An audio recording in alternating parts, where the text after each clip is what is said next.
funding from a lot of sources for this work over the years, and currently the Peale Foundation, the family foundation in the lineage of Norman Vincent Peale, is the main funder of most of the work I'm going to talk about today, and is really attending to the importance of clergy well-being.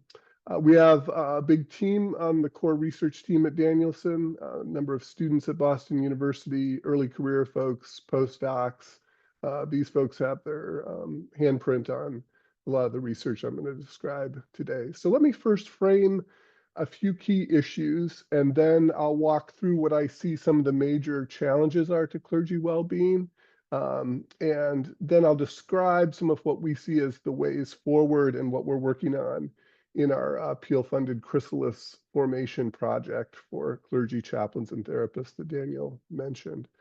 This was a translation article we published this year in The Conversation. The title is a quote from one of the participants in our program, who quite poignantly said, a pastor said, "I love this work, but it's killing me."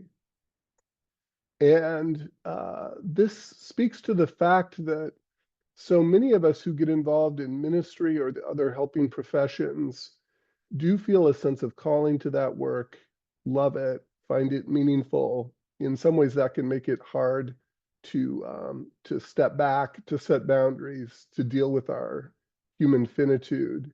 And then there's other challenges that can come in particular contexts that we'll describe that can be quite overwhelming.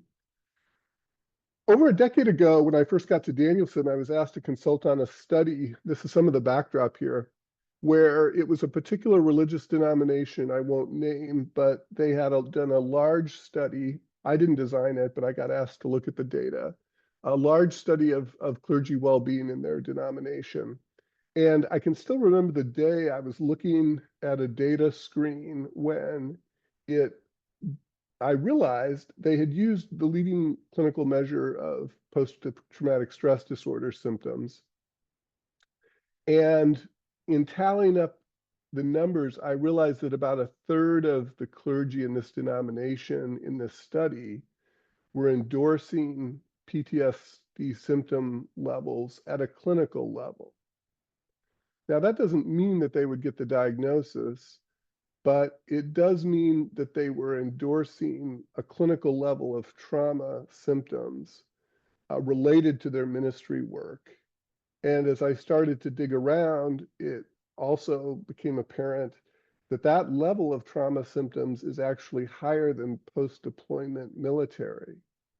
And so I was deeply struck. I knew that ministry was stressful. I knew that folks in ministry and chaplaincy get exposed to a lot of suffering, often in fairly unboundaried ways that some of us in the mental health field don't get quite as much direct exposure to. I mean, if someone in a family tragically kills themselves, a pastor or a chaplain might be called over to the house in fairly short order. Our research has sort of surfaced a number of other just incredibly challenging trauma exposure situations that many clergy face. But then I think those of us who know about the challenges of ministry know there can just be an awful lot of everyday challenges that are quite taxing. So the denomination where we did the study didn't allow us to publish it. They felt it would be bad for recruiting people into their leadership. So we replicated the study with a more diverse sample of faith leaders from the Abrahamic faiths several years later, and found the same level. About a third were in the clinical level of PTSD symptoms. This was prior to the pandemic. We then replicated that study in 22-23 in a national sample, and 56% of the clergy endorsed PTSD level symptoms related to their work. It was actually noteworthy that their symptom levels were significantly higher than chaplains or therapists.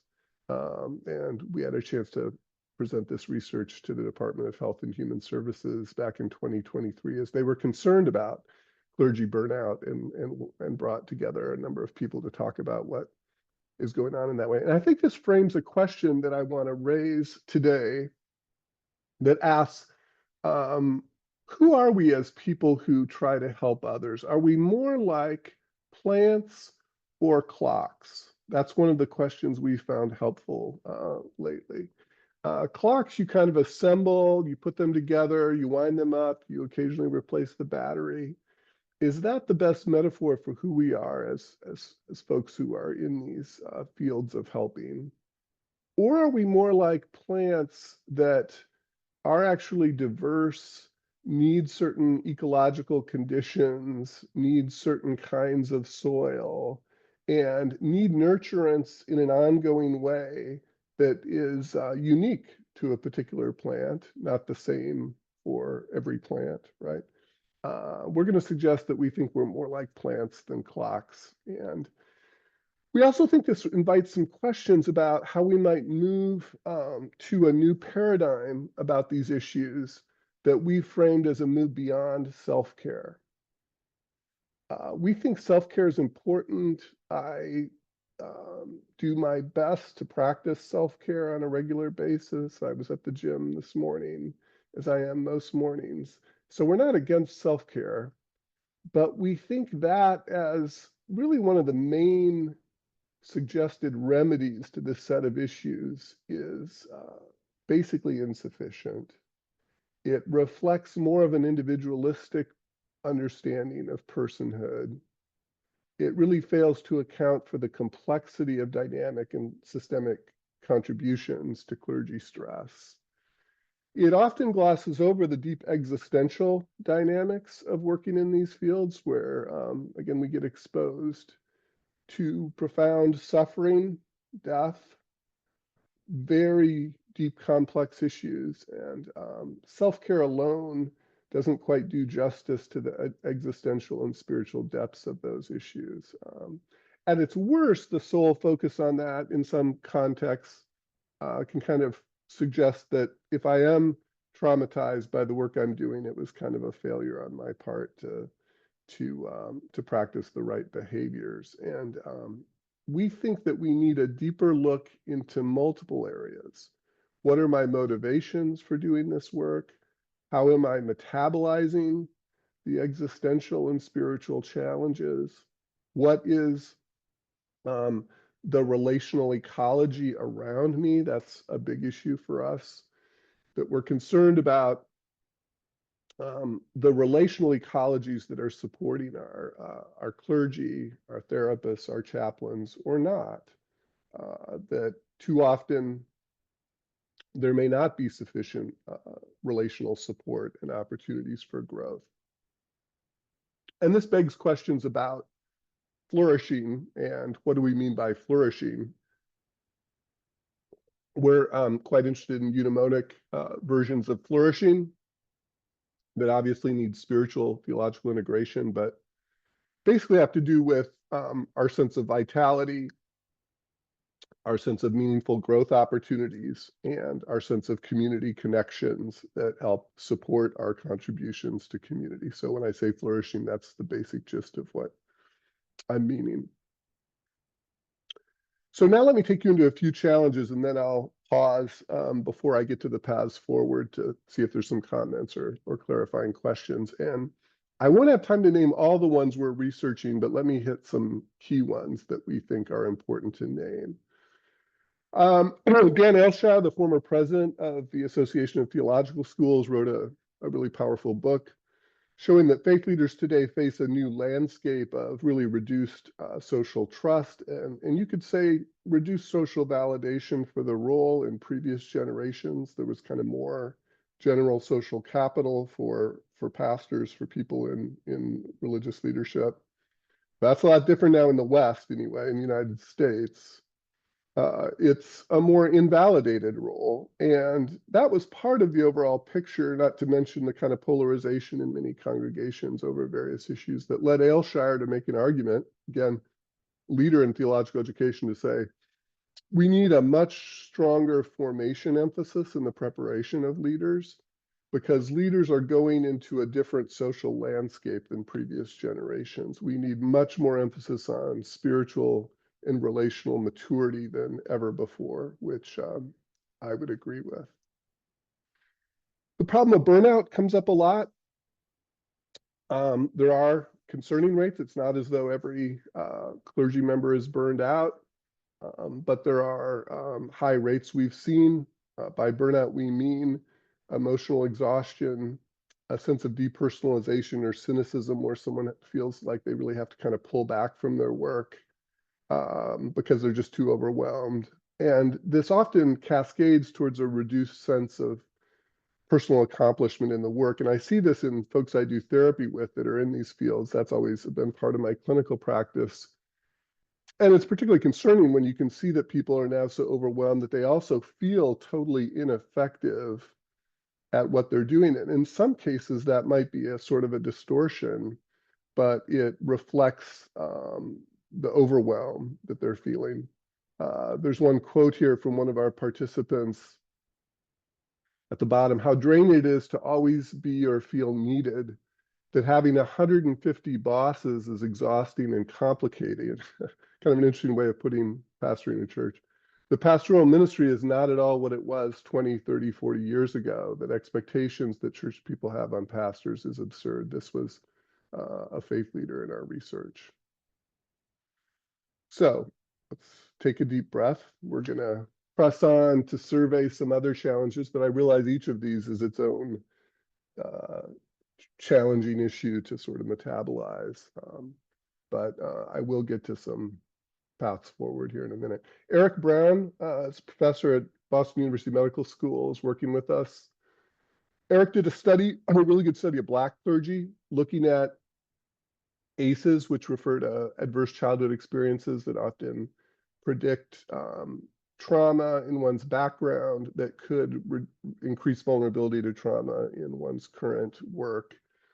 And what Eric's research showed was that Black clergy and faith leaders scored higher in these kinds of trauma risk backgrounds than other matched Black adults in the population, which really invites questions, we think, about how many of us who venture into these fields initially do so out of compassion born out of our own experiences of suffering or seeing suffering, which was certainly the case for me. I felt a call to ministry really out of a very powerful traumatic family episode.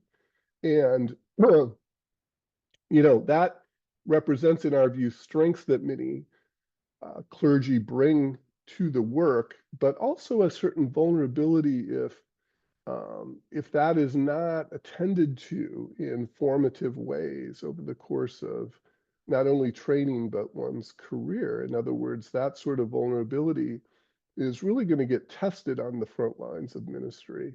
And so it's striking that many of us in these helping professions may bring that in. There's also systemic forces of trauma that can generate what we're calling flourishing disparities. So you've heard health disparities. Systemic factors like racism, poverty, various forms of systemic injustice perpetuate a kind of evil that makes it challenging for communities to respond to the stress and trauma around them, and can kind of perpetuate the risks, particularly for those from marginalized communities or identities or in chronically traumatic contexts.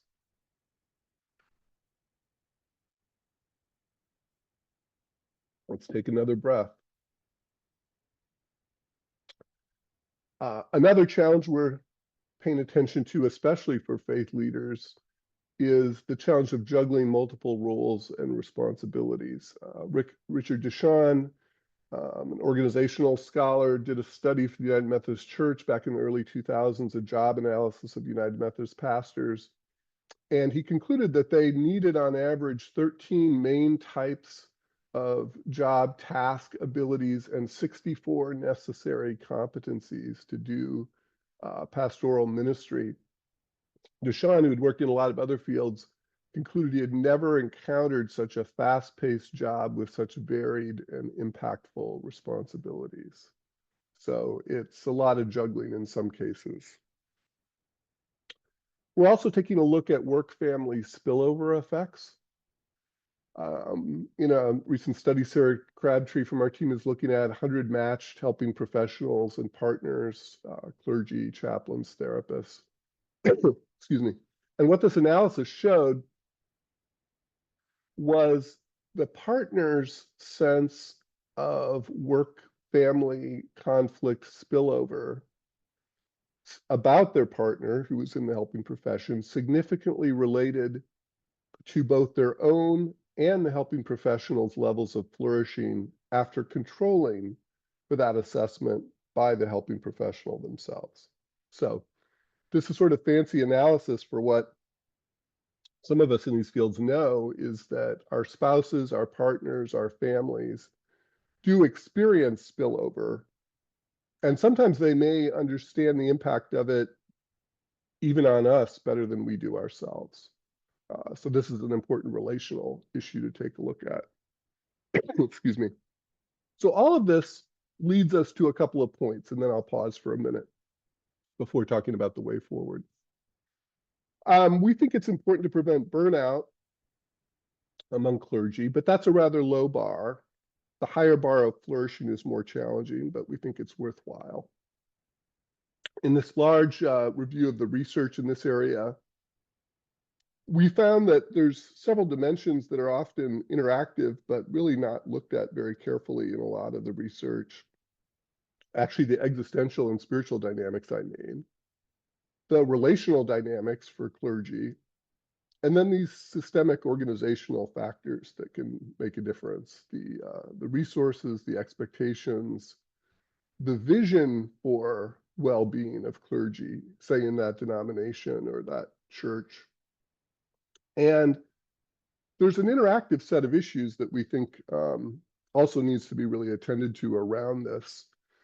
Leader well-being, the way that actually impacts their work effectiveness.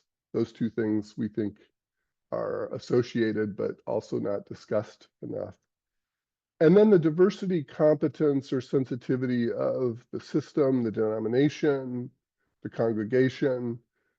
I didn't mention Eric Brown's research also, it was on the slide, that showed that congregational dynamics can make a big difference for the vulnerability of clergy to trauma, which is good news, that when there's, again, supporting communities around our leaders, it makes a difference, especially for those who hold marginalized identities. But if those surrounding communities and organizations, relational networks are not supportive and are instead neglectful or oppressive, that's not going to work for the outcomes of well-being and flourishing. So we're trying to spark conversations about this sort of multidimensional approach to these issues. There's not a single solution, but we think there's multiple solutions, which is good news, especially if we sort of hold them together. So I'm going to talk about our ideas about the way forward in our Chrysalis program, but let me just pause before we get to what I think is some of the hopeful news, and we sit with some of these challenges and see if there's a couple of clarifying questions that folks want to ask before I proceed, because I know I covered a lot of ground.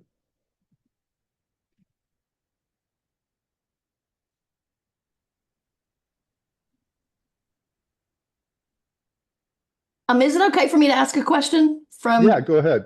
Go ahead. I'm Reverend Janice Stanford, and I run a clergy flourishing program in the New England Conference, United Methodist Church. Oh, you Steve, great. actually, you and I have spoken when I was first designing that program. You spoke about work-family spillover, and you talked about married couple, married clergy and how that affected. What about single clergy? And you still have that work-family spillover, especially if that single clergy has children. Right, right. I have, so first, not everyone in the study was married, but they did designate they had a partner who would participate in the research. So that particular study was sort of limited by design to those who had a spouse or partner who would participate. No doubt in my mind that I don't think has been studied yet, of getting reports, say, from children or other family members in relation to clergy. There may be some research I'm not aware of, but I think it's probably not been looked at. But I think those of us who work in these fields and work with people in these fields know, yeah, absolutely. There's the challenges of, in fact, when people want to enroll in our online Chrysalis program, it's often these issues that challenge whether they can commit to a weekly group experience, for example, for 8 weeks. Sometimes has to do with family needs and sometimes single parents. There was one recently who was like, I really need this group. I'm isolated. I really want to be a part of it. I've got a special needs child. I'm a single parent. The 4 different groups you're offering right now, none line up with when I'm available, and I don't have access to anyone else who can help with my child, nor do I have discretionary income to spend on that, right? So those are the kinds of situations, of course, Right. are challenging. All right, thank you. Yeah. Maybe 1 or 2 other questions, clarifications, comments on this. I had a quick question, Dr. Sandage, just about Yeah. the previous citation that you, it was the 2025 citation that you did on the previous slide. That was yours. Is that a book or is that an article, or where could I, do you know where I could locate that? That's an in process. Well, actually, that one, I was looking back at the slide. There's an article that we just did in the Journal of Spirituality and Mental Health that is in press that you could access. It's by myself, and it's on the relational spirituality model of burnout. And we actually did, Laura Stein and Jonathan Vanderbeck and I described 3 case studies. And one was a pastor chaplain, one was a therapist, and one was a rabbi. And we applied the relational spirituality approach I'm going to talk about here in a minute to try to illustrate these, again, multiple interactive dimensions that contribute to burnout that we think are important, and suggest some of the pathways to deal with that. So that article is available, and we think the case studies are really good conversation pieces to kind of get us into what are the real challenges, that what do these look like? And when you look at, I'm sure you all know that when you look at real life, and you look at real people in these situations, you realize that these different parts of the challenge are highly interactive, right? That they're not just one isolated thing. They sort of are very interactive. And a couple of the cases are more earlier career, one is more later career, which we also wanted to illustrate that risk for burnout, there's some literature suggesting early career is some of the greatest risk, but there's different times in folks' vocational journeys when this could be more or less of a risk and challenge. So thank you for asking about that. Thanks. Great. So let me tell you what we're trying to do and we think are some possibilities. I'm going to mention 3 things briefly. There's actually a lot more that could be mentioned. Can you all see that? Let me see if that's, I'm not sure that came through.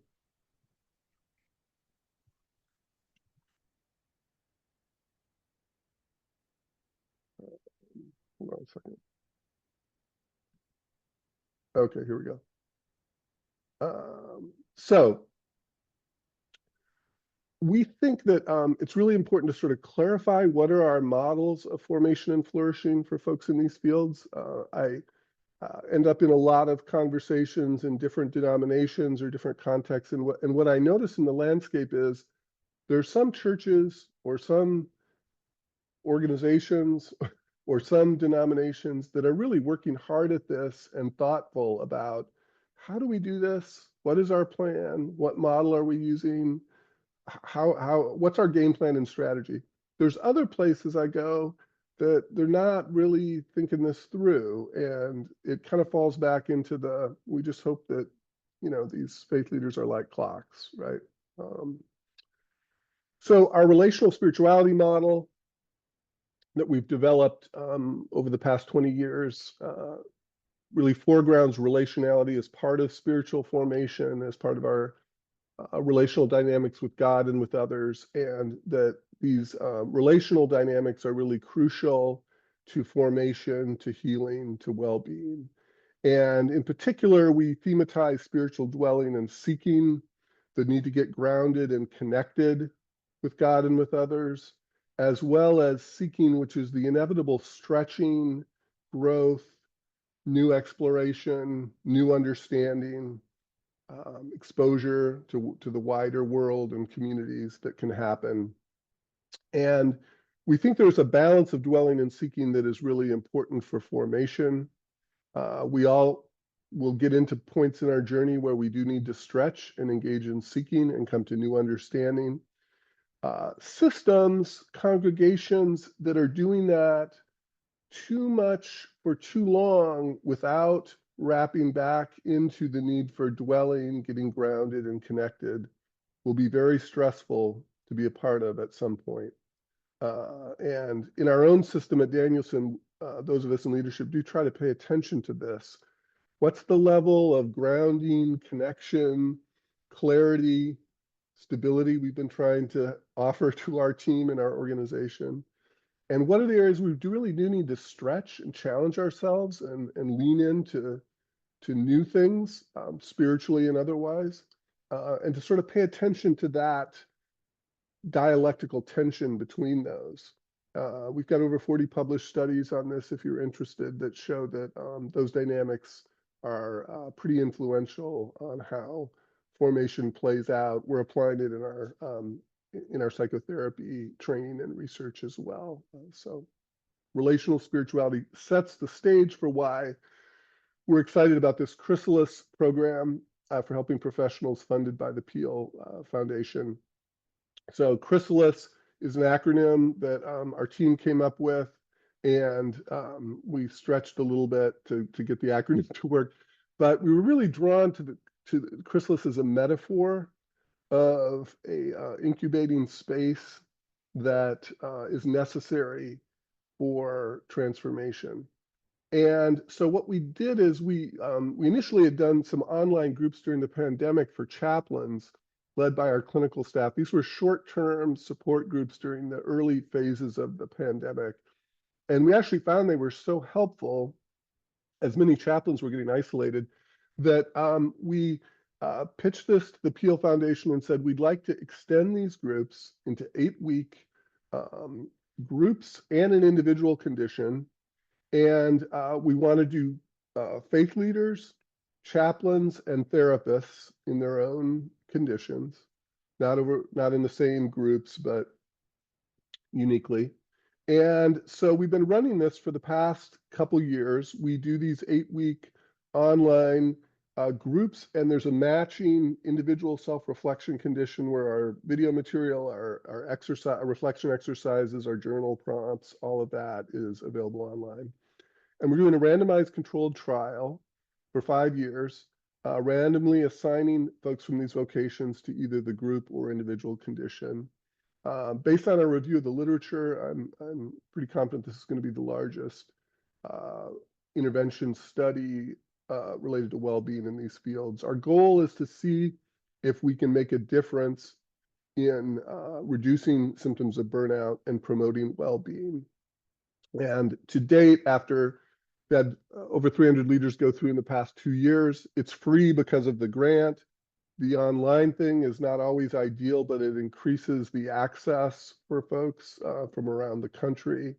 And we found with the chaplains, many of them said, I'd love to connect with some colleagues, but I literally don't have time to drive across town to a group that's meeting at a coffee shop or wherever. I need something that's more accessible.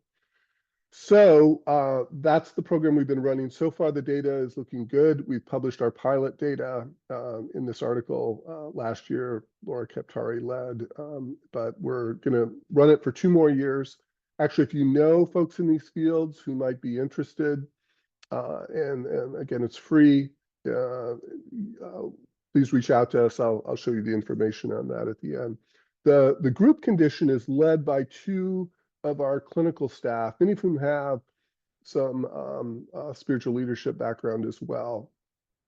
And really what we do in the group is, what is it about? We do, 8 weeks is not a long time. It's longer than what we were doing. And we know it's not sufficient, but our main goal is we really want to provide in the groups a relational space that helps people get their head above water is one way I think about it. That they can come in, we do grounding exercises at the start of every group.